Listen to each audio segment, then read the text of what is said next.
বিষয়টা হলো যে বিভিন্ন ধরনের ইয়াসিনকে গ্রেফতার করা হয়েছে। সে দীর্ঘদিন ধরে এই ধরনের, সে আমাদের কাছে স্বীকার করেছে, দীর্ঘদিন ধরে এই ধরনের অপরাধে সে জড়িত। অর্থাৎ এই ধরনের এই সুমি আক্তার সহ আরো কিছু কিছু মেয়েকে ইউজ করে তারা অন্য অন্য ছেলেদেরকে, নিরীহ যারা ছেলে আছে বা যারা যে ধরনের প্রেমের ফাঁদে ফেলে তাদেরকে ডেকে নিয়ে এসে তাদের মাধ্যমে টাকা পয়সা আদায় করা।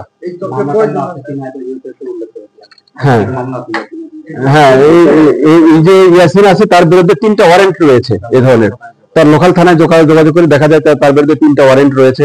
এবং সুমি আক্তার এর আগে হয়তো গ্রেপ্তার হয়নি, কিন্তু এখন আমাদের কাছে গ্রেপ্তার হয়েছে।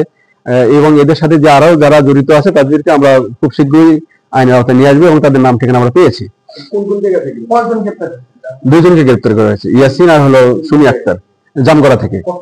এটা গতকালকে ইয়াসিনকে গ্রেপ্তার করা হয়েছে দুপুর 2টায়, আর সুমি আক্তারকে গ্রেপ্তার করা হয়েছে রাত 11:30টায়। হ্যাঁ, ইয়াসিনের দেওয়া এটা চক্র, সিন্ডিকেট। হ্যাঁ,